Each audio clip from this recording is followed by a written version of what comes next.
So hello everyone, I am Vaibhav Silmana, PhD scholar IIT Delhi mathematics. तो अभी तक हमने कोऑर्डिनेट ज्योमेट्री जो कि फर्स्ट और सेकंड एक्सरसाइज हमने देख दी थी 7.1 एंड 7.2 अभी तक ख़त्म हो चुकी है। 7.1 प्योरली बेस्ड था आपके पास डिस्टेंस फार्मूला के ऊपर और 7.2 था सेक्शन फार्मूला के ऊपर।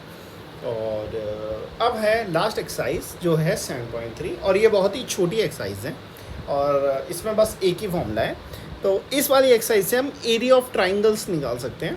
तो आइए देखते हैं फिर इसके कॉन्सेप्ट्स क्या हैं। तो एरिया ऑफ ट्राइंगल का फॉर्मूला ऐसा है कि सपोज़ हमारे पास तीन कोऑर्डिनेट गिवन है। ये हमारे पास एक ट्राइंगल गिवन है x1 y1, x2 y2 और x3 y3। अब सपोज़ अगर मुझे इसका फॉर्मूला निकालना है, एरिया ऑफ ट्राइंगल निकालना है, तो इसका एक डायरेक्ट फॉर्मूला है। तो वो फॉर्मूला ये कहता है कि area of triangle is equal to half x1 y2 minus y3 plus x2 y3 minus y1 plus x3 y1 minus y2। तो ये इसका फॉर्मूला होता है। आप इसमें इस वैल्यूज़ को डायरेक्ट रख दोगे तो आपके पास एरिया ऑफ ट्राइंगल आ जाएगा। अब इसमें एक डाउट रहता है बच्चों को कि ये फॉर्मूला थोड़ा सा याद करने में टफ है। तो आपको बस याद रखना है कि आपको एक सर्कल में चलना है, 1 2 3 ऐसे आपको चलते रहना है। 1 2 3 ऐसे कॉम्बिनेशन में चलते रहना है। देखो कैसे, तो एरिया का फॉर्मूला क्या है, हाफ। सबसे पहले 1 वाले को लोगे, मतलब x1 वाले को लोगे, इसके आगे क्या है 2 और 3, तो y2 माइनस y3 प्लस, अब 1 वाला हो गया, अब 2 वाले को लेंगे तो प्लस x2, इसके आगे क्या है y3 और 1 है तो y3 माइनस y1, फिर क्या है, फिर आया थर्ड वाला और इसके आगे क्या है एरो 1 और 2 हैं तो y1 माइनस y2। तो आप इसको ऐसे भी याद कर सकते हो। तो अब देखो जैसे फॉर एग्जांपल मेरे पास क्वेश्चन है, तो क्वेश्चन ये कहता है find the area of triangle whose. तो जैसे मैं एक क्वेश्चन लेता हूँ, फर्स्ट क्वेश्चन मैं एक क्वेश्चन लेता हूँ कि सपोज़ मुझे इन पॉइंट से जो एरिया फॉर्म हो रहा है वो निकालना है।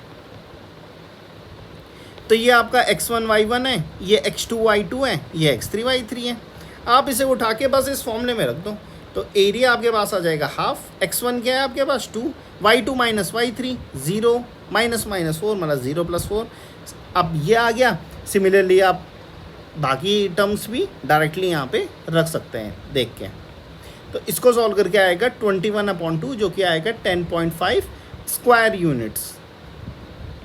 तो मैंने ये चीज़ एक बार क्लियर करी थी कि जब भी एरिया होता है तो वो स्क्वायर होता है, जैसे सेंटीमीटर स्क्वायर या मीटर स्क्वायर।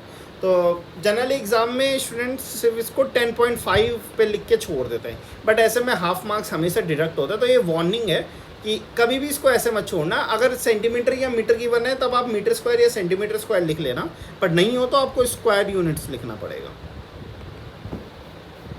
तो अब आगे देखते हैं एक्सरसाइज 7.3 की ओर मैं डायरेक्ट जाता हूँ। तो एक्सरसाइज 7.3 का पहला क्वेश्चन मैं करवा चुका हूँ, इसका फर्स्ट पार्ट में करा चुका हूँ। तो area of triangle in point से कैसे निकालना है। क्वेश्चन नंबर सेकंड ये कह रहा है कि आपको वैल्यू ऑफ के निकालनी है such that these point of are collinear. आपको वैल्यू ऑफ के निकालनी है सच दैट कि ये पॉइंट्स कोलिनियर हो। मतलब जैसे मैं फर्स्ट ले रहा हूँ 7, -2, 5, 1, 3, के।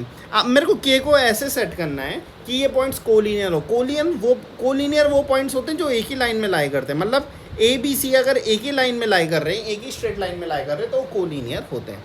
आपको याद रखना है कि देखो इस ट्राइंगल का कुछ एरिया होगा, इस ट्राइंगल का कुछ एरिया होगा, ये 3 पॉइंट से बन रही है, लेकिन इसका कुछ एरिया नहीं है।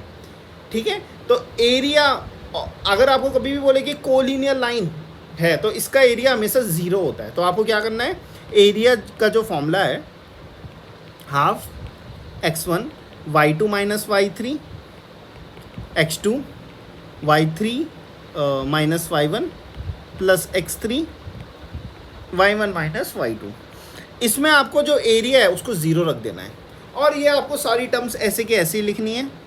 x1 है आपके पास 7, तो 7 y2 माइनस y3 1 माइनस के, और ये मतलब आपको ये सारी टर्म्स यहाँ पे रखते रहना है। 5 k plus 2 plus 3 -2 -1 is equal to 0। जब आप इसे सॉल्व करोगे तो आपके पास आएगा, ये हाफ आप इस तरफ देख सकते हैं, मतलब हाफ हटा सकते हैं, तो ये आपके पास आएगा 2k minus 8 is equal to 0, के की वैल्यू यहाँ से आ जाएगी आपके पास 4 इसे सॉल्व करने के बाद। तो k इक्वल टू 4 वो पॉइंट है जहाँ पे ये कोलिनियर होता है। तो कोलिनियर में हमेशा एरिया 0 रखना है। तो ये बहुत ही इंपॉर्टेंट कॉन्सेप्ट है। आई होप आपको समझ में आया होगा। क्वेश्चन नंबर 3 ये कहता है find the area of the triangle, find the area of the triangle formed by joining the midpoints of the sides of a triangle whose vertices are given, find the area of the ratio. Okay, देखो ये question आप खुद करेंगे। तो ये question ये कह रहा है कि मेरे पास ए बी सी गिवन है, ठीक, और ए गिवन है 0-1, बी गिवन है 2-1, सी गिवन है 0,3। अब इनके जो मिड पॉइंट्स हैं, सपोज इस ए सी का मिड पॉइंट ये, ए बी का मिड पॉइंट ये, और बी सी का मिड पॉइंट ये, यहाँ पे एक ट्राइंगल बन रहा है। तो मुझे पहले तो इस ट्राइंगल का मुझे सबसे पहले ये ट्राइंगल ढूंढना है, फिर इस जो बड़ा वाला ट्राइंगल है इसका छोटे वाले ट्राइंगल से एरिया कंपेयर करना है। तो देखो बहुत सिंपल है। फर्स्ट ऑफ ऑल इस वाले देखो बड़े वाले ट्राइंगल का एरिया आप नॉर्मल अपने मेथड से निकाल सकते हैं, जो हमारे पास मेथड है तो उसी से आप निकालेंगे। तो ये बड़े वाले ट्राइंगल का जो एरिया आएगा, area of triangle A B C जो आएगा, यह आएगा आपके पास 4 स्क्वायर यूनिट्स। ये मैं डायरेक्ट कंपेयर कर रहा हूँ। अब ये छोटे वाले का निकालने के लिए आपको ये कोऑर्डिनेट्स चाहिए। तो मैंने पिछले उसमें बताया था, देखो पहली बात तो ये मिड पॉइंट है, तो आप मिड पॉइंट थ्योरम लगा सकते हो। सेक्शन फॉर्मूला में जब हम m और n 1 रखते हैं तो मिड पॉइंट फॉर्मूला आता है। मतलब अगर ये पॉइंट x y है तो इसका होगा x1 प्लस x2/2, मतलब 2 प्लस 0/2, और y1 प्लस y2/2, 1 माइनस 1/2। तो ये इसका क्या होगा, 1,0 इसका क्या होगा, मिड पॉइंट होगा। सिमिलरली आप ये वाला पॉइंट निकाल सकते हैं, और फिर क्या कर सकते हैं, आप एरिया भी ढूंढ सकते हैं। तो एक्चुअली जब आप करेंगे तो ये आएगा 1,2, ये आएगा 0,1। अब आप इसमें जब आप वो लगाएंगे, क्या बोलते हैं, फॉर्मूला लगाएंगे, तो ये आएगा 1 स्क्वायर यूनिट्स छोटे वाले ट्राइंगल का। तो 1/4 इसका रेशियो आप आराम से यहाँ से देख सकते हैं। तो यही था ये क्वेश्चन भी। क्वेश्चन नंबर 4 ये कह रहा है find the area of the quadrilateral whose sides are given like this.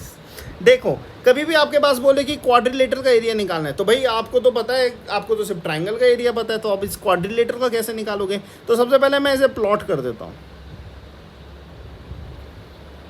ए है हमारे पास -4 -2, बी है हमारे पास -3 -5, सी है मेरे पास 3, -2, और डी है मेरे पास 2,3। अब मुझे इसका एरिया निकालना है, पर मुझे ट्राइंगल का एरिया पता है। तो मैं क्या करूँगा, इसको 2 हिस्सों में काट दूंगा एक लाइन खींच के। मैं इसको 2 हिस्सों में काट दूंगा एक लाइन खींच के। अब मेरे पास 2 ट्राइंगल बन गए हैं। एक ट्राइंगल है ट्राइंगल ADC, दूसरा ट्राइंगल है ट्राइंगल ABC। अब इन दोनों का इंडिविजुअल मैं फॉर्मूला निकाल सकता हूँ, क्योंकि मेरे पास कोऑर्डिनेट्स गिवन है।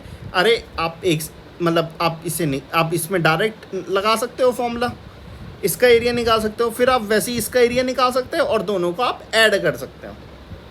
तो क्वाड्रिलेटरल का जब भी होगा तो आपको बस क्या करना है, दोनों का 2 हिस्सों में ब्रेक करना है, दोनों का एरिया निकालना है, और एक बार दोनों का एरिया निकल गया तो हमारे पास डायरेक्ट आंसर यहाँ से आ जाएगा। तो आई होप आपको ये वाली चीज़ समझ में आई होगी अच्छे से। तो ये कुछ की कॉन्सेप्ट्स हैं जो आपको हमेशा ध्यान रखने हैं, क्योंकि बिना इनके आप कर नहीं पाओगे एग्जाम में। जैसे कोलिनियर में हमेशा एरिया 0 होना चाहिए, और जो ये क्वाड्रिलेटरल है इसमें हमेशा जो एरिया है, मतलब इसका एरिया निकालने के लिए 2 हिस्सों में ब्रेक करना है। अगर वो स्क्वायर वगैरह का बोले तब तो चलो हमारे पास डायरेक्ट फॉर्मूला ही है, बट क्वाड्रिलेटरल हमें पता नहीं है ना कि वो फिगर क्या है ना। क्वेश्चन नंबर 5,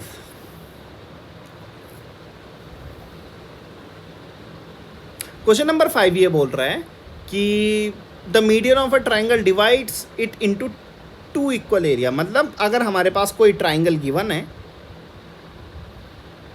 तो इसकी जो मीडियन होती है, मीडियन क्या होती है, मीडियन वो मतलब जैसे ये ट्राइंगल ABC है, तो मीडियन एक लाइन होती है जो ये इसको BC को 2 हिस्सों में बांटेगी।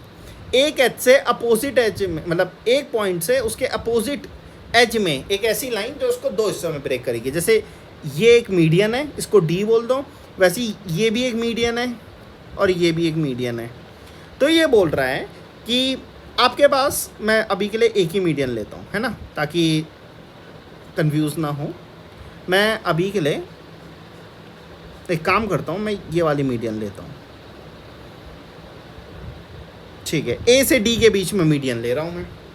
अब क्या करना है, मुझे ए गिवन है 4, -6, सी गिवन है 5, 2, बी गिवन है 3, -2। मुझे ये चीज़ वेरीफाई करनी है, मुझे ये चीज़ चेक करनी है कि ये जो लाइन है इसको दो बराबर हिस्सों में ब्रेक कर रही है। पहली बात तो जो डी पॉइंट है ये इस लाइन का मिड पॉइंट होता है, ये इस पॉइंट का मिड पॉइंट होता है। देखो हमें वेरीफाई क्या करना है कि जो मीडियन होती है वो ट्राइंगल को दो इक्वल एरिया में बांटती है, मतलब area of triangle A B D is equal to area of triangle A D C. इन दोनों का जो इक्वल है एरिया है वो इक्वल है। तो सबसे पहले मुझे इसके लिए क्या चाहिए, मुझे इसके लिए डी चाहिए, मुझे इसके लिए डी चाहिए। डी क्या है, मिड पॉइंट है, तो मिड पॉइंट थ्योरम आप लगाओ, 5 + 3/2, 2 - 2/2, तो ये आ जाएगा 4, 0। तो डी मेरे पास क्या आ गया, 4, 0 आ गया, ये पॉइंट आ गया मेरे पास 4, 0। अब आप फिर से ट्राइंगल फॉर्मूला लगाओ, दोनों का आप एरिया निकाल सकते हो, ठीक है। सिमिलरली अब ये तो था एक साइड का, अगर बाकी हिस्से का भी निकालना है, मतलब ये तो था एक मीडियन का, जब ए से मीडियन जा रही है बी सी के लिए, अगर मुझे क्या करना है कि कोई मुझे बोले कि भाई बी से छोड़ो ए सी के लिए, तो ऐसे छोड़ दो आप, फिर आप ये वाला पॉइंट निकालो using the mid point formula और इन दोनों ट्राइंगल्स के ऊपर देखो। सिमिलरली आप सी से भी जाती हुई मीडियन का भी देख सकते हैं। तो इस एक्सरसाइज में ज़्यादा क्वेश्चंस नहीं थे, बस यही था। तो आई होप आपको ये वाला एक्सरसाइज समझ में आया होगा। एंड मैं आपको एक और चीज़ रिकमेंड करूँगा कि आप जो NCERT के चैप्टर्स हैं उनकी एग्जाम्पल्स भी देख लेना। काफ़ी बार काफ़ी चैप्टर्स में एग्जाम्पल्स भी पूछे जाते हैं, तो एग्जाम्पल काफ़ी बच्चे छोड़ देते हैं, सिर्फ एक्सरसाइज करते हैं। एक्सरसाइज कराने का मेरा पर्पस ये है कि इसके सॉल्यूशंस मैं आपको प्रोवाइड भी करवा दूँ। तो आई होप आपको समझ में आया होगा। इन केस आपको कुछ पूछना हो आप पूछ सकते हैं। Thank you so much.